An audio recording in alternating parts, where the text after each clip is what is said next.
ada sesuatu yang lebih jauh berharganya daripada sekedar surga. Dia levelnya di atas daripada surga.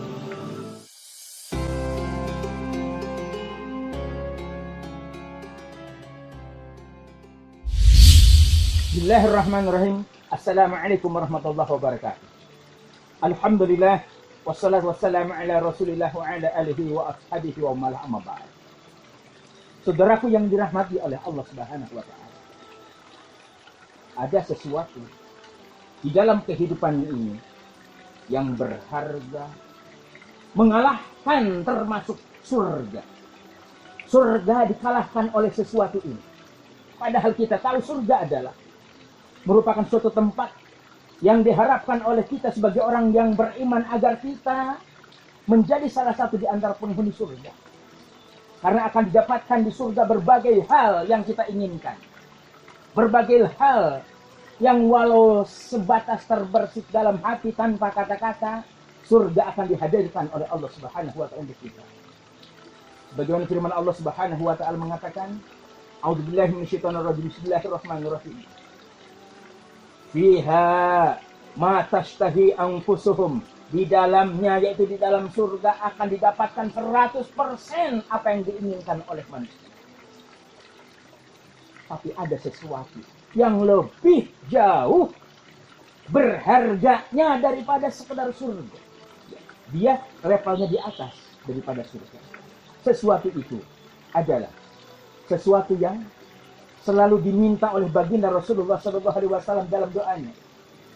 Rasul sering berdoa dengan berdoa, Allahumma, ya Allah, ini sesungguhnya aku as'aluka memohon kepadamu ridhomu.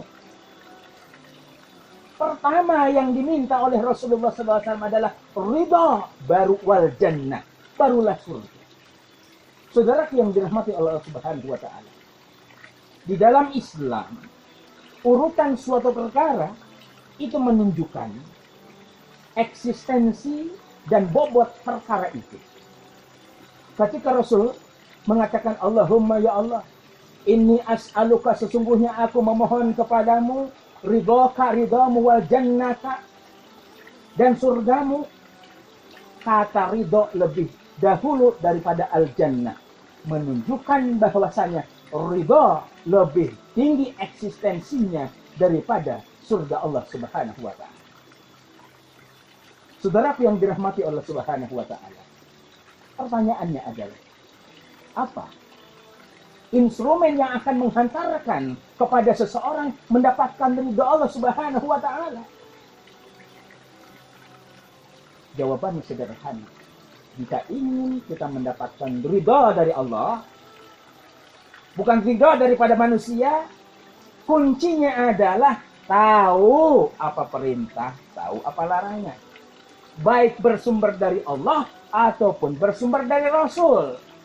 Ketika kita mengetahui perintah-perintah Allah apa, larangan-larangan Allah apa, perintah-perintah Rasul apa, larangan-larangan Rasul apa, lalu setelah kita tahu, kita terapkan di dalam kehidupan ini, maka itulah hakikatnya sebagai instrumen dan jembatan untuk menghantarkan ridho dari Allah Subhanahu wa taala. Saudara yang dirahmati Allah Subhanahu wa taala. Ketika manusia taat kepada Allah Subhanahu wa taala, di sepanjang hidupnya berjalan kemanapun dia akan ditemani oleh ridho Allah Subhanahu wa taala.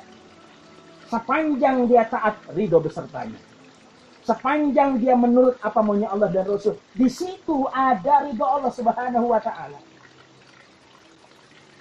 Ketika seseorang diberikan ujian apapun itu, apakah ujian anak, ujian istri, ujian kakak, ujian adik, ujian perusahaan, ujian tetangga, pendidikan, ekonomi, dan sebagainya, lalu dia bersabar serta berusaha, kemudian dia tawakal kepada Allah Subhanahu wa taala, dijalankan semua itu, otomatis yang bersangkutan akan mendapatkan rentetan ridho dari Allah Subhanahu wa taala.